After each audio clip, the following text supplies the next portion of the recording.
भारत माता की। दोनों मुट्ठी बंद करके पूरी ताकत से बुलाइए। भारत माता की। ये मंच जो है इधर की तरफ लुढ़क रहा है, गिर जाएगा। आप नीचे आ जाइए, नीचे आ जाइए, तुरंत नीचे आइए, एकदम जल्दी आइए, कोई गिर जाएगा, चोट लगेगी। और इसको पकड़ो भाई, इसको पकड़ लो जरा।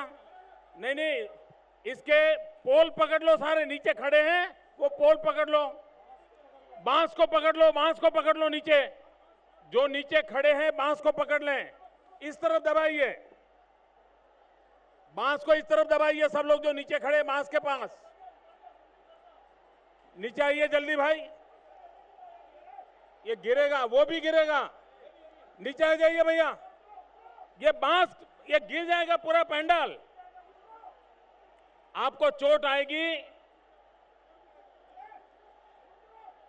नीचे आओ भाई।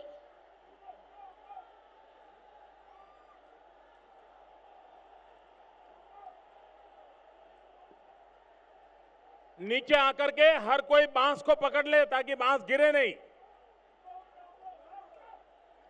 नीचे आओ भाई, आपको सुनाई देता है, चोट आएगी भैया। बहुत भागलपुर के नौजवान समझदार हैं। शाबाश, आ जाइए नीचे भैया, आप नीचे आइए भैया, चोट लगेगी आपको। नीचे आइए भैया, आप नीचे आइए। मैं आप लोगों के नीचे आने के बाद ही बोलना शुरू करूंगा।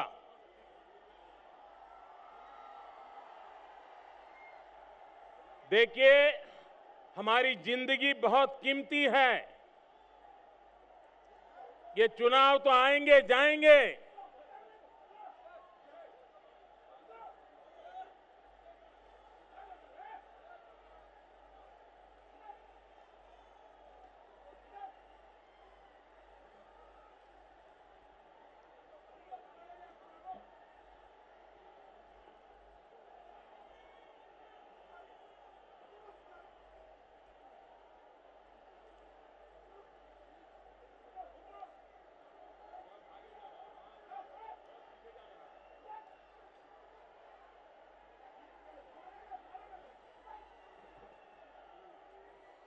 भारत माता की। भारत माता की। मंच पर विराजमान एनडीए के सभी वरिष्ठ नेतागण और विशाल संख्या में आए हुए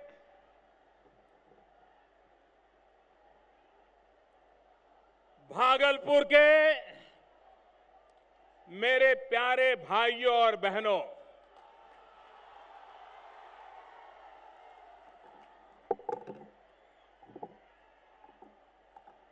हमें आपने सभी के प्रणाम करे छिए।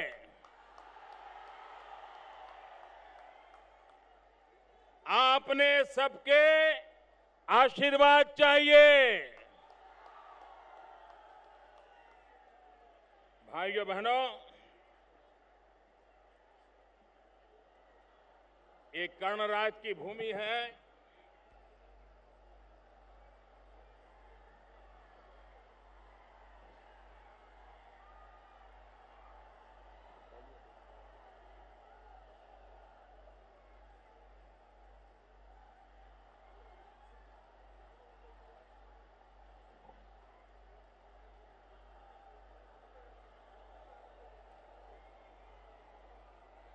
भाइयों बहनों, मेरी एनडीए की ये चौथी रैली हो रही है, लेकिन मैं कह सकता हूं कि एक से बढ़कर एक, एक से बढ़कर एक, और आज भागलपुर ने सारे विक्रम तोड़ दिए। न सिर्फ एनडीए की रैलियों के विक्रम तोड़े हैं, बिहार में गत कई वर्षों की जो रैलियां हुई हैं, उन सारे रैलियों के रिकॉर्ड आपने तोड़ दिए हैं।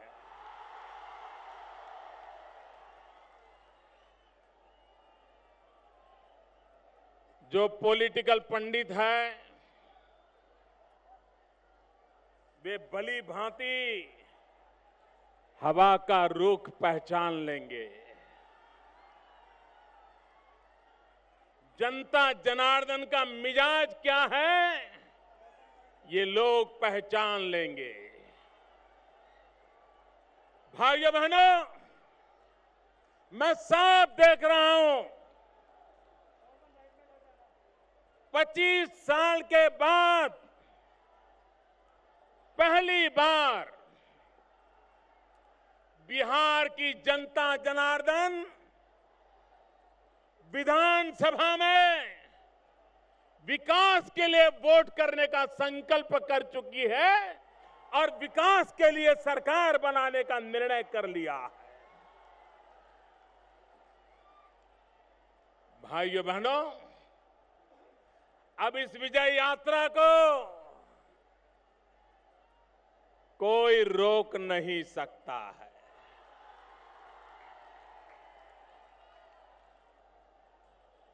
कितने ही दल इकट्ठे हो जाए, कितने ही नेता इकट्ठे हो जाए, कितने ही भ्रम फैलाए जाए, कितने ही झूठ चलाए जाए, कितने ही धोखे दिए जाएं, लेकिन अब बिहार की जनता विकासशील बिहार बनाने के लिए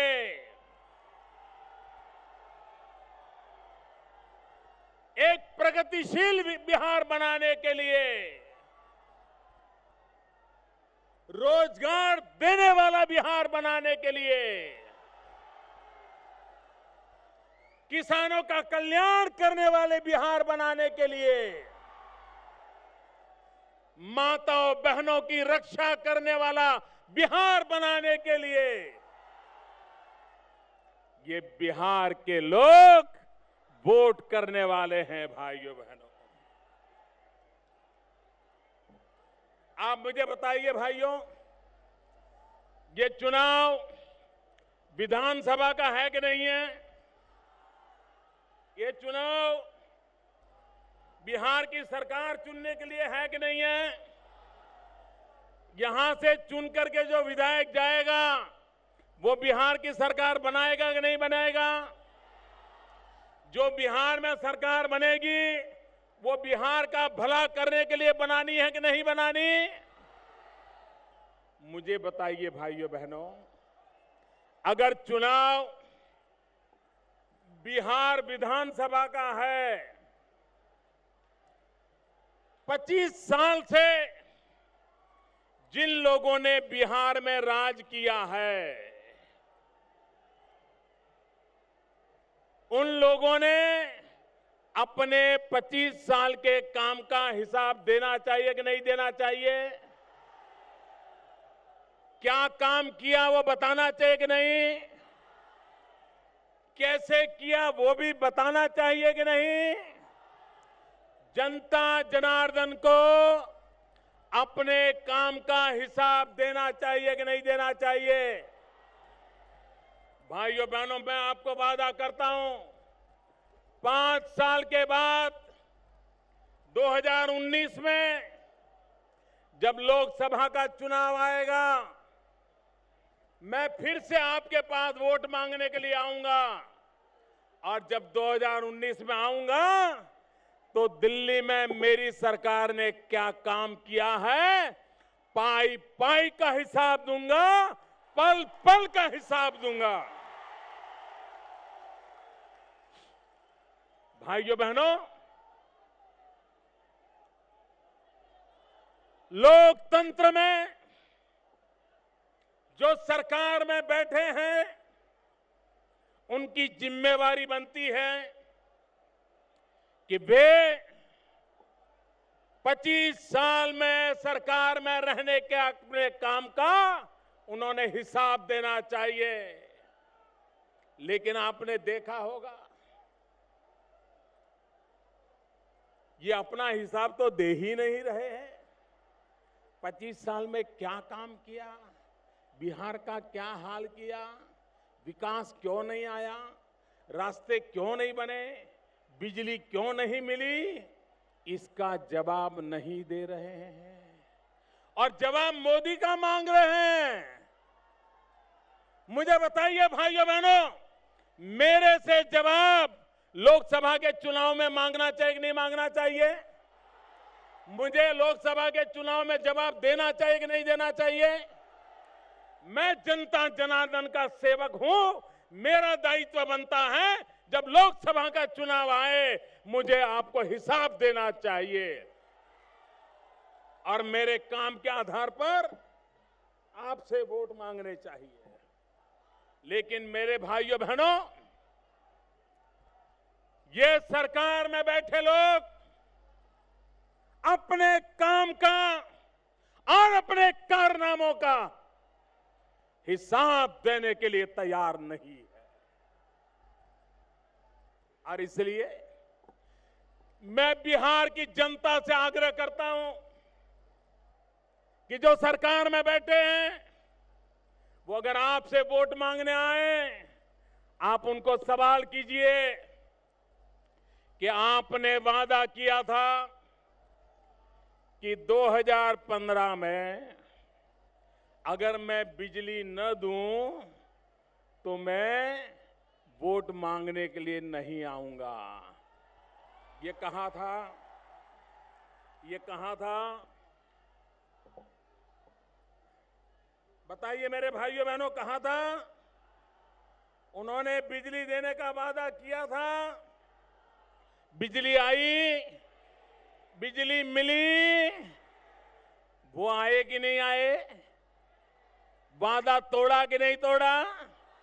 आपसे वादा खिलाफी की कि नहीं की? अरे जो आज आपसे वादा खिलाफी करते हैं तो आगे तो पता नहीं, न जाने क्या क्या करेंगे। और इसलिए मेरे भाइयों बहनों, इनका 25 साल का हिसाब चाहिए। बिहार के नौजवान को आज से 25 साल पहले जिसका जन्म हुआ होगा वो आज 25 साल का हो गया है और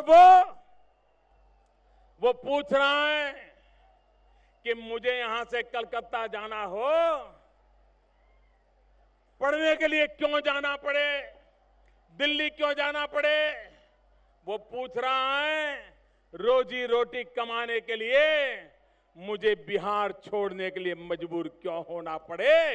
ये सवाल आपके सामने खड़े हैं लेकिन ये जवाब नहीं दे रहे हैं। भाइयों बहनों, अभी 2 दिन पहले पटना में गांधी मैदान में एक तिलांजलि सभा हुई, तिलांजलि सभा।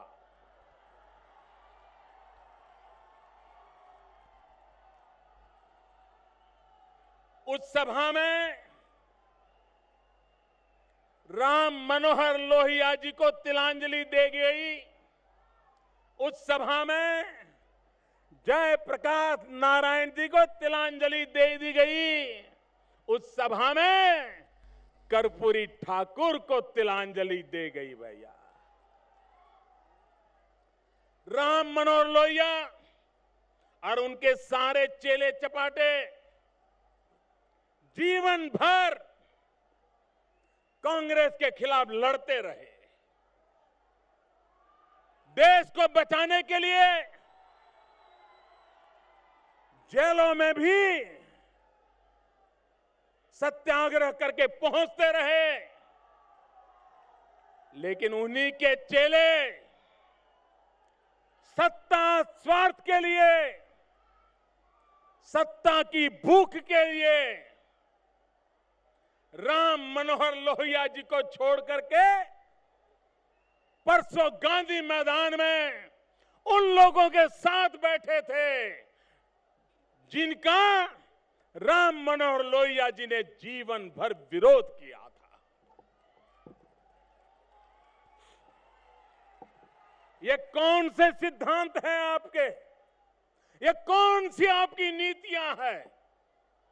भाइयों बहनों, जयप्रकाश नारायण जी ने जिस गांधी मैदान में संपूर्ण क्रांति का बिगुल बजाया था, जयप्रकाश नारायण जी ने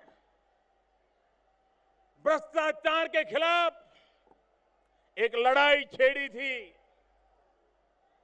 और कांग्रेस पार्टी ने, कांग्रेस की सरकार ने जयप्रकाश नारायण जी को जेल में बंद कर दिया था। पूरे हिंदुस्तान को जेल खाना बना दिया था और जयप्रकाश जी को जेल में क्या किया गया? ऐसी हालत कर दी गई कि वो बीमार हो गए और फिर कभी जयप्रकाश जी उनका स्वास्थ्य ठीक नहीं हुआ और हमें जयप्रकाश जी को खोना पड़ा।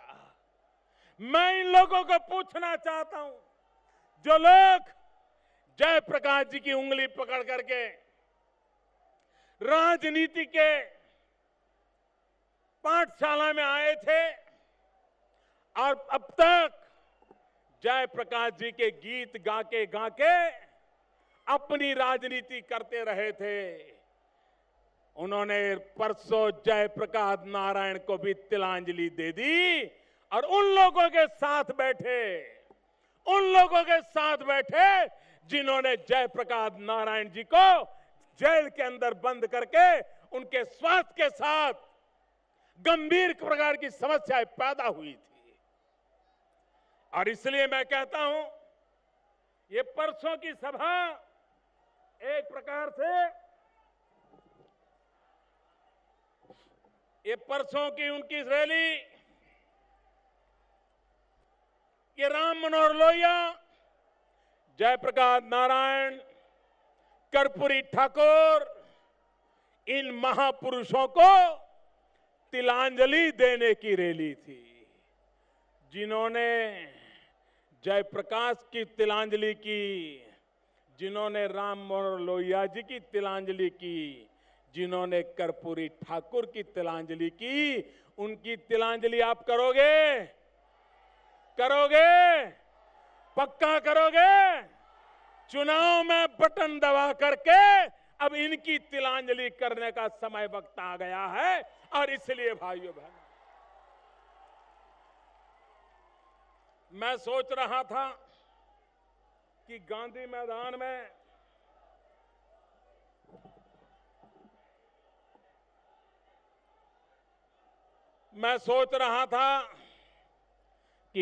मैदान में एक से बढ़कर एक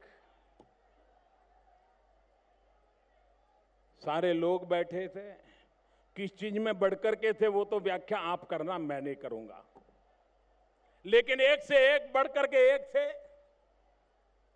और मुझे लगता था कि बिहार में उनकी चुनाव की इतनी महत्वपूर्ण रैली है, वे जरूर बिहार के भविष्य के विषय में बताएंगे, बिहार के नौजवानों के भविष्य के विषय में बताएंगे, बिहार से गुंडा राज की मुक्ति के लिए बताएंगे। लेकिन भाइयों बहनों, न सिर्फ बिहार निराश हो गया, पूरा हिंदुस्तान निराश हो गया कि उस सभा में बिहार कैसा बने, बिहार को आगे कैसे ले जाया जाए, इसके विषय में कोई चर्चा नहीं हुई, कोई योजना नहीं बनी। मतदाताओं ने वोट क्यों देना चाहिए, इसके लिए कोई मुद्दे पेश नहीं किए गए। भाइयों बहनों, किया क्या गया? सबका एक ही कार्यक्रम था, मोदी मोदी मोदी मोदी मोदी मोदी। मैं सोच रहा था कि एनडीए की सभाओं में या विदेशों में नौजवान तो मोदी मोदी करते हैं, लेकिन मैं हैरान था, ये भी मोदी मोदी मोदी कर रहे थे।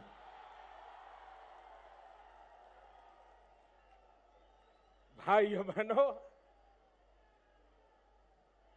चुनाव बिहार विधानसभा का है। चुनाव में 25 साल जिन्होंने राज किया उनको हिसाब देना था, लेकिन वे उन 25 साल के अपने कारनामों का हिसाब देने को तैयार नहीं है, अपने कारोबार का हिसाब देने को तैयार नहीं है। भाइयों बहनों, मुझे एक बात की खुशी है और मैं चाहूंगा कि आने वाले चुनाव में ये मेरी खुशी बरकरार रहे। मेरी खुशी इस बात की है कि जब मैंने गया में 1,25,000 करोड़ रुपए का पैकेज घोषित किया, आरा में 1,25,000 करोड़ रुपया का पैकेज घोषित किया और 40,000 करोड़ रुपए जो आगे से काम की योजना बनी है उसके भी आगे बढ़ाने का निर्णय किया। कुल मिलाकर के बिहार को दिल्ली सरकार के खजाने से 1,65,000 करोड़ रुपया का पैकेज हमने घोषित किया। 2-3 दिन तो हमारे पैकेज की मजाक उड़ाते रहे, बाल की खाल उधेड़ते रहे, लेकिन बिहार की जनता के गले उतार नहीं पाए। उनको लगा कि मोदी ने जो 1,65,000 करोड़ का पैकेज घोषित किया है उसके खिलाफ बोलने से तो बिहार की जनता हमारा मुंह भी नहीं देखेगी। 3-4 दिन तो चलाया, बयानबाजी की, झूठी बातें फैलाई, लंबी लंबी प्रेस कॉन्फ्रेंसें की, भांति भांति के आंकड़े बोल दिए, लेकिन बिहार की जनता शायद हिंदुस्तान में सबसे तेज बुद्धिमान लोग कहीं है तो बिहार की धरती पर है। और वो ये खेल समझ गए और इसलिए उनको लगा कि अब कुछ और करना पड़ेगा, तो उन्होंने क्या किया, जिन मुद्दों पर मुझे गालियां दे रहे थे खुद को भी 2,70,000 करोड़ रुपए का पैकेज लेकर के आना पड़ा कि नहीं आना पड़ा? मजबूर आना पड़ा कि नहीं आना पड़ा? अब मोदी को कैसे पहुंचे इसलिए करना पड़ा कि नहीं करना पड़ा? मुझे खुशी इस बात की है कि बिहार में विकास ये चुनाव का मुद्दा बनना चाहिए। मुझे खुशी इस बात की है, चाहे यूपीए के लोग हो चाहे एनडीए के लोग हो, दोनों अपनी अपनी तरफ से बिहार का भला कैसे करेंगे वो मुद्दे लेकर के आए। चुनाव में यही आवश्यक होता है। और मुझे खुशी है कि मुझे 25 साल तक जिन्होंने जातिवाद का जहर फैलाया, सांप्रदायिकता का जहर फैलाया, उन लोगों को मजबूरन पैकेज लेकर के आना पड़ा है। भाइयों, मुझे बताओ भाइयों बहनों, इससे बिहार का लाभ होगा कि नहीं होगा? मोदी पैकेज लाए तो भी लाभ होगा कि नहीं होगा? बिहार की सरकार पैकेज लाए तो भी लाभ होगा कि नहीं होगा? अब चुनाव सही दिशा में आया कि नहीं आया? विकास के मुद्दे पर चुनाव लड़ना चाहिए कि नहीं लड़ना चाहिए? नौजवान को रोजगार देने के लिए चुनाव लड़ना चाहिए कि नहीं लड़ना चाहिए? गुंडा राज को खत्म करने के लिए चुनाव लड़ना चाहिए कि नहीं लड़ना चाहिए? रास्ते बनाने के लिए चुनाव लड़ना चाहिए कि नहीं लड़ना चाहिए? स्कूल खोलने के लिए चुनाव लड़ना चाहिए कि नहीं लड़ना चाहिए? उनको मजबूरन विकास के रास्ते पर आना पड़ा है।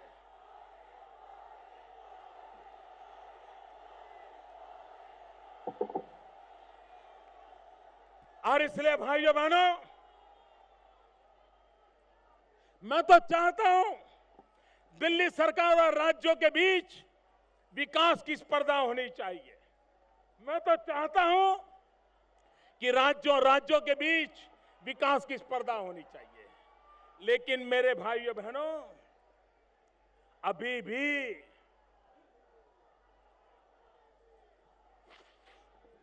जनता से धोखा करने का कुछ लोगों का स्वभाव नहीं जाता है। जनता की आंख में धूल झोंकने की कुछ लोगों की आदत नहीं जाती है। मैं जरा आंकड़े बताना चाहता हूं। बताऊं भाइयों? आप घर घर मेरी बात पहुंचाओगे? हर किसी को समझाओगे? मैं आपको बताता हूं। आज बिहार में हर वर्ष विकास का जो बजट होता है वो 50-55 हजार रुपया करोड़ होता है। 50-55 हजार करोड़ एक साल का होता है। मुझे बताइए 5 साल का टोटल कितना होगा? 5 साल का टोटल कितना होगा? 2.5 लाख करोड़ होगा कि नहीं होगा? होगा कि नहीं होगा?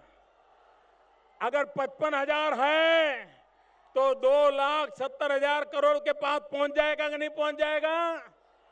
इसका मतलब ये हुआ कि आपका जो वार्षिक बजट है, जो ऑलरेडी अभी चल रहा है, पिछले साल भी था, उसके आगे वाले साल भी था, उसी का 5 गुना करके आपने बिहार की जनता की आंख में धूल झोंकने का पाप किया है, पाप किया। अब मैं दूसरी बात बताता हूं, चौंक जाओगे आप चौंक जाओगे मेरे भाइयों बहनों। भारत सरकार और राज्यों के बीच धन का आवंटन कैसे हो, उसके लिए एक फाइनेंस कमीशन होता है। और वो फाइनेंस कमीशन 5 साल के लिए भारत सरकार राज्य सरकार को कितना पैसा देगी उसका फैसला करते हैं। 14वां जो फाइनेंस कमीशन है, 14th फाइनेंस कमीशन, उसने जो कहा है उसके हिसाब से बिहार को 5 साल में भारत सरकार की तिजोरी से 3,76,000 करोड़ रुपया मिलने वाला है। कितना? जरा बोलिए कितना? 3,76,000 करोड़, करीब करीब 3.25 लाख करोड़ रुपया दिल्ली से 5 साल में मिलने वाला है। और ये वो मेरा 1,65,000 करोड़ का जो पैकेज है उससे अलग है। वो 1,65,000 करोड़ का पैकेज अलग, 3.25 लाख करोड़ फाइनेंस कमीशन से आने वाले हैं बिहार की तिजोरी में। अब मुझे बताओ भैया, जरा ध्यान से सुनिए, जरा मुझे समझाइए। दिल्ली सरकार के खजाने से 3,74,000 करोड़ तो वहां से आने वाला है, और आप पैकेज दे रहे हो 2,70,000 करोड़ का। मतलब कि आपका अपना तो कुछ नहीं, बिहार की जनता से जो टैक्स आता है उसका कुछ नहीं, दिल्ली से जो आएगा 3,76,000 करोड़, उसमें से भी कितना? 2,70,000 करोड़। जरा पूछना चाहिए कि 1,06,000 करोड़ कहां जाएगा?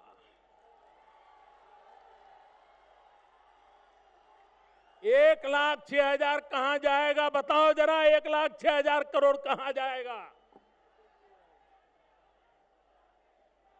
भाइयों बहनों, जरा पूछना पड़ेगा कि भारत सरकार का 3,74,000 करोड़ आने वाला है, आप 2,70,000 करोड़ कह रहे हो, तो 1,06,000 करोड़ क्या चारे के लिए लगाया जाएगा? क्या ये चारे की खातावाही में डाला जाएगा क्या? मुझे बताइए भाइयों बहनों, ये बिहार के साथ धोखा है कि नहीं है? ये बिहार की आंख में धूल झोंकी गई कि नहीं की गई? ये बिहार के लोगों को मूर्ख बनाने का प्रयास है कि नहीं है? लेकिन सत्ता के नशे में चकचूर लोग समझ लें, आप बिहार के बुद्धिमान लोगों को कभी मूर्ख नहीं बना पाओगे। भाइयों बहनों, मुझे आज एक बात ये भी कहनी है, क्योंकि मैं चाहता हूं विकास के मुद्दे पर चर्चा हो देश में, और विकास के आधार पर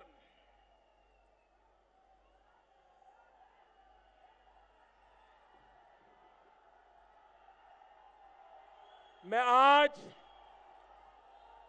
स्वास्थ्य को लेकर के बिहार का क्या हाल है, हेल्थ सेक्टर को लेकर के बिहार का क्या हाल है, उसका खाका आपके सामने रखना चाहता हूं। गरीब से गरीब लोगों को बीमारी में मदद मिले, उसके लिए सीएचसी होते हैं, कम्युनिटी हेल्थ सेंटर होते हैं। हम जानते हैं कि हर वर्ष हर राज्य ये सीएचसी सेंटर बढ़ाने का प्रयास करती है, ताकि गरीबों को बीमारी में दवाई मिल जाए, डॉक्टर मिल जाए, मदद मिल जाए।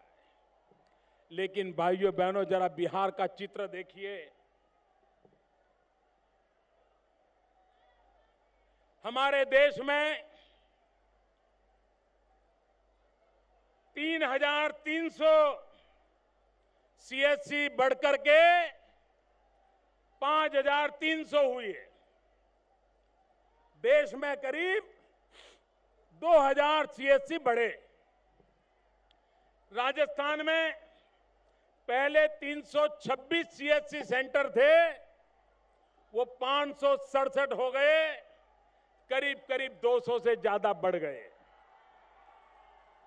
मध्य प्रदेश में 229 थे, वो बढ़कर के 334 हो गए। छत्तीसगढ़ में 116 थे, बढ़कर के 157 हो गए। लेकिन आपको ये जान करके धक्का लगेगा, गरीब बीमार हो उसको मदद करने के लिए सीएचसी सेंटर होता है, कम्युनिटी हेल्थ सेंटर होता है। हिंदुस्तान के गरीब से गरीब राज्यों ने भी उसकी संख्या बढ़ाई, लेकिन बिहार में 2005 में 101 सेंटर थे। 2014 आते आते वे 101 से 102, 105, 110 नहीं हुए, 70 हो गए। मेरे भाइयों, 70 हो गए। बताइए, ये गरीबों की सेवा है क्या? ये गरीबों की बीमारी की चिंता करते हैं क्या? भाइयों बहनों, इतना ही नहीं, पैसों की भी कोई कमी नहीं है।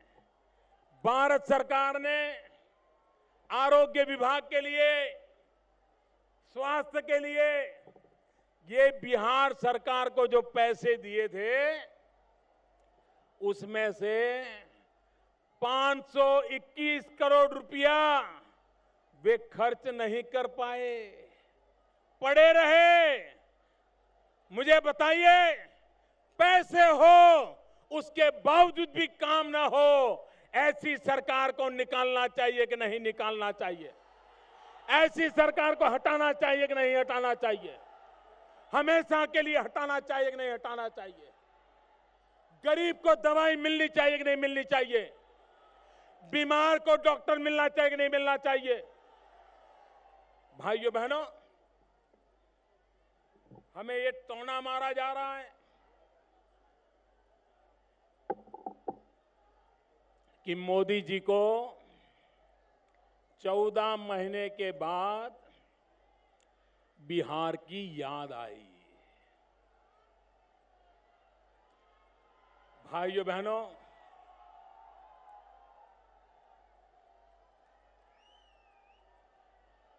जिनको सच बोलने की आदत नहीं है, उनके लिए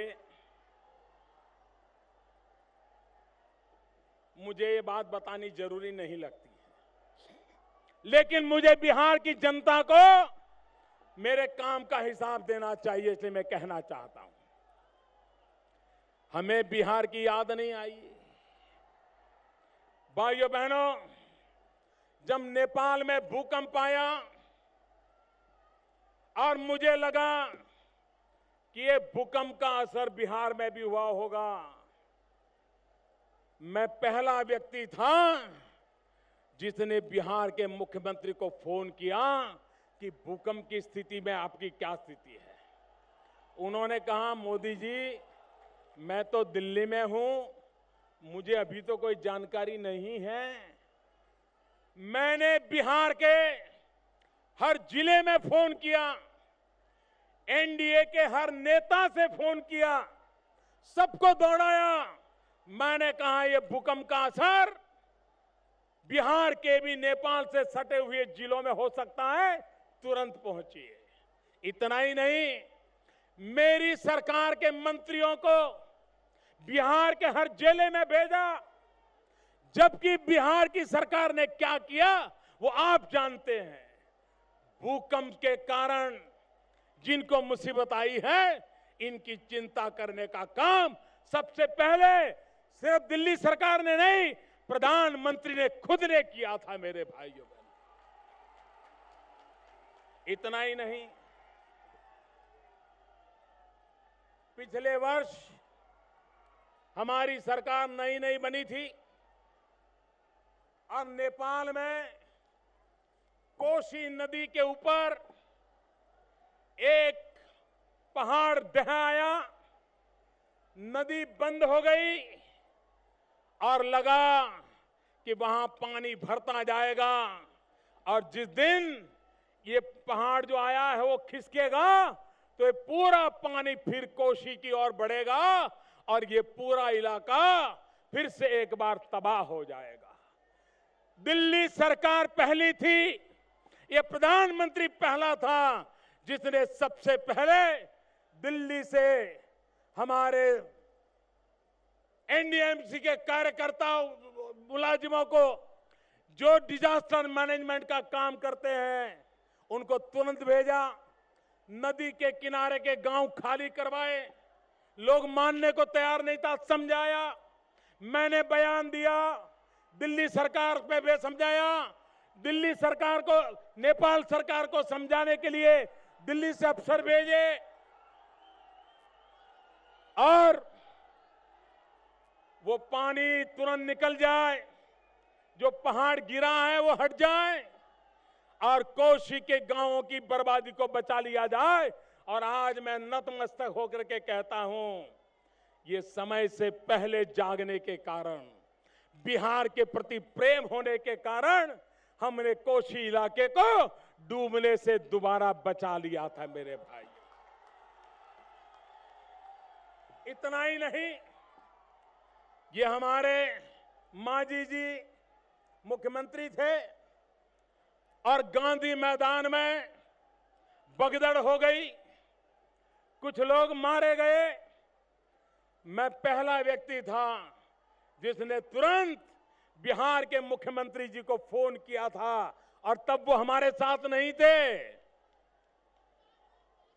तुरंत फोन किया था, मैंने कहा कि हादसा कैसा हुआ है, मुझे क्या मदद करनी चाहिए, मुझे तुरंत बता दीजिए, मैं आपको मदद पहुंचाता हूं।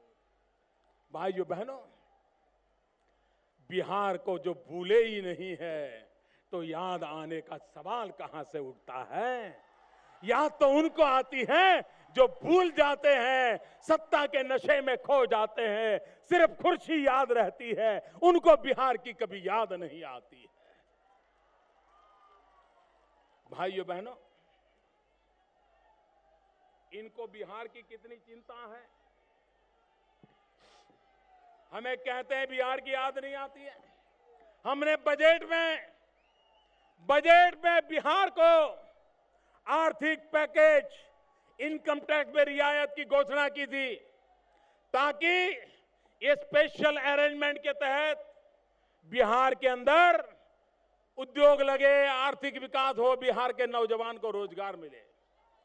बजट में घोषित किया था और बिहार सरकार की जिम्मेवारी थी कि वो अपने राज्य में कौन से बैकवर्ड डिस्ट्रिक्ट है उसकी सूची बना करके दिल्ली सरकार को दे। मार्च महीने में बजट आया, मई महीने तक बिहार सरकार ने कोई जिलों का नाम हमें नहीं दिया। देना चाहिए था कि नहीं देना चाहिए था। दिल्ली से योजना बनी है तो फायदा लेना चाहिए कि नहीं लेना चाहिए। आपको जो स्पेशल अरेंजमेंट हुआ है उसका लाभ लेना चाहिए कि नहीं लेना चाहिए। ये बिहार सरकार सोई पड़ी थी, नहीं किया। आखिर में मई महीने में दिल्ली से मेरी सरकार ने चिट्ठी लिखी कि भाई बजट में हमने प्रावधान किया है, बिहार के बैकवर्ड डिस्ट्रिक्ट को हमें फायदा देना है, उद्योग लगाने के लिए इनकम टैक्स में मदद करनी है, आप नाम तो दो। आपको जान करके दुख होगा, मई महीने में चिट्ठी लिखी, लेकिन 21 जिलों का नाम देते देते अगस्त का आखिरी दिन आ गया। अगस्त के आखिरी सप्ताह में उन्होंने जिलों के नाम दिए।